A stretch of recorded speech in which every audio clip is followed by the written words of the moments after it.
इशफाक साहब, ये जो अभी ये कार्रवाई हुई है, ये कितनी हौसला अफजा है एक आम आदमी के लिए। जी चले, बड़ों पर हाथ तो डाला जा रहा है एटलीस्ट। जिस तरह से हमने देखा कि बड़े इंडस्ट्रियलिस्ट, उनके ऊपर हाथ डाला गया। 5 लोग इस सिलसिले में गिरफ्तार हुए हैं जिन्होंने, मैंने पहले भी मेंशन किया कि 1 अरब जो है वो नुकसान पहुंचा है कौमी ख़जाने को, इनकी जो गिरफ्तार मुलजिमान इनकी वजह से।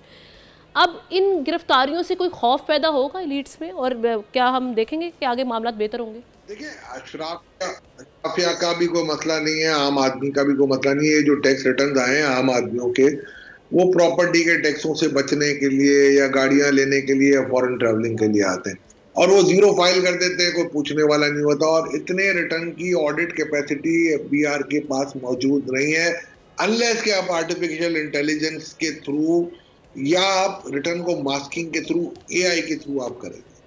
ये हमारी रिपोर्ट में लिखा हुआ था, और आपको ये जान के बड़ी ताज्जुब होगी कि ये इसमें मोस्ट ऑफ द रिटर्न जो आते हैं, इसमें किसी में 100 रुपए, किसी में 1000 रुपए टैक्स दिया होता, किसी में तो कुछ भी नहीं दिया होता। तो जीरो रिटर्न से बेहतर है ना रिटर्न होता कि आप इफेक्टिवली उनको देख सकें।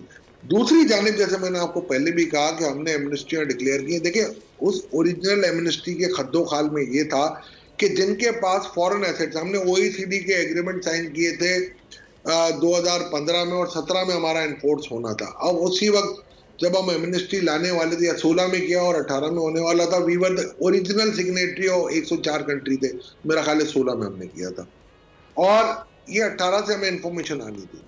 अब उस वक्त जब एमनेस्टी आई, तो ये मैं आपको वसूख के साथ कह सकता हूं, उस एमनेस्टी में ये था कि जिसके पास फॉरेन लिक्विड एसेट्स हैं उन्होंने पाकिस्तान में रिपैट्रिएट करने हैं, जिनके पास पोर्टफोलियोज हैं या लॉन्ग टर्म थोड़े से एसेट हैं जैसे इंश्योरेंस पॉलिसी वगैरह होते हैं, उनको एक टाइम पीरियड दिया जाना था कि 3 साल में आप ग्रेजुअली लेके आए। और जिनकी प्रॉपर्टीज थी, हमने कहा उनको आप बाहर रहने दें, हमें कोई सरोकार नहीं है। एक उनकी जो रेंटल इनकम होगी, पहले आप उसका आप हमें 5% या 4% दे दीजिए, और उसकी जो रेंटल इनकम होगी उसको आप हमें यहाँ पर टैक्स दे दीजिए, या 1 परसेंटेज हम फिक्स कर लेंगे। अब उसके पूरे खद्दो खाल को जिस तरीके से चेंज कराया गया जी। ये इस कौम के साथ ज्यादती की गई, जिसने किया उसने भी ज्यादती की, जिसने करवाया उसने भी ज्यादती की। इस पे आप इन्वेस्टिगेशन करें, और जो भी लोग शामिल हैं उनको आप पकड़ें। फिर आपने हाउसिंग 4 अरब से 6 अरब डॉलर आपने वहां से मंगवा लिए, और आपका क्या एंड रिजल्ट क्या है? कुछ भी नहीं, 0/0। वो पैसे आ गए आपके फंड फ्लो में आ गए, आपने इंपोर्टें खोल दी, आपने टर्फ दे दिए, 4 बिलियन का वहां से फ्रॉड हो गया, और वापस रियल एस्टेट में वो इन्वेस्टमेंट चली गई। तो एमनेस्टी के फवायद भी हैं, नुकसानात भी। क्विकली जरा मैं चाहूंगी आपकी एक्सपर्टीज लेते हुए, आज इस वक्त सजेशंस गवर्नमेंट के लिए मौसर तरीके इस निजाम को बेहतर करने। तोला साहब एक चीज़ बताइएगा, एमनेस्टी का आप जिक्र कर रहे हैं, एमनेस्टी के बारे में आपने देखा जिस तरह हमारे एफबीआर के चेयरमैन भी बात कर रहे हैं कि जी ये टैक्सेशन सिस्टम को डिसफंक्शनल कर देती है एमनेस्टी।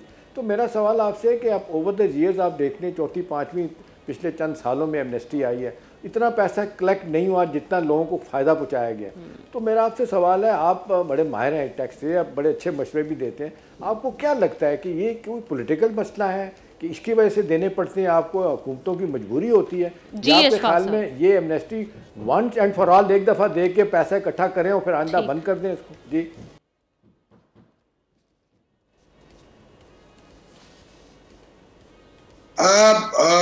अगर आप आमना देखेंगी तो हमारे पास एक रिपोर्ट बनी हुई है, एहतिशाम साहब भी बैठे हुए हैं आपके साथ, रिफॉर्म एंड रिसोर्स मोबिलाइजेशन की। उसमें 21 नए एवेन्यूज हमने दिए हैं जिसके तहत आप नए टैक्सेस, डायरेक्ट टैक्सेस ले सकते हैं। उसमें से 3-4 अभी इन्होंने पिछले बजट में इंप्लीमेंट किए। ये मैं इससे पिछले बजट पे मैंने दी थी, उसकी बात करता हूँ officially as a chairman RRMC के तौर पे मैंने ये दी थी, मेरे साथ पूरी 100 प्रोफेशनल्स की टीम थी। इसके अलावा हमने 14 ऐसे बताए थे इनको इकदाम जिसके तहत ब्रॉडनिंग द टैक्स बेस हो जाएगी। 32 इकदाम ऐसे थे जो हम कह सकते थे कि जहां पर जो आपको ईज ऑफ डूइंग बिजनेस और relaxation to the tax payer थी, और 14 ऐसे इकदाम थे जिसमें हमने कहा था कि अथॉरिटी की जो रेशनलाइजेशन है एफबीआर की, वो कैसे की जाए, उसकी अथॉरिटी को कैसे हम क्लिप कर सकते हैं। अब उस रिपोर्ट को सिर्फ आप देख लें, वो तो इंटरिम रिपोर्ट थी, फाइनल में बहुत कुछ आना था, उसी को आप इंप्लीमेंट कर दें। मैं आपको कहता हूं आप आराम से 14,000 अरब आज कलेक्ट कर सकते हैं, मगर आपने वो नहीं करनी, क्योंकि उसमें कुछ अशराफिया के लोग हैं जो कि नहीं चाहते, वो चाहते हैं गरीब टैक्स पे करता रहे। हम कितने भी हम इसमें कोशिश कर लें, वो कामयाब नहीं होने देंगे। क्यों क्या वो टैक्स उनके ऊपर बढ़ा है। बिल्कुल ठीक है, आपका इस हवाले से टेक आ चुका है। मैं शुक्रिया अदा करूंगी अशफाक तोला साहब।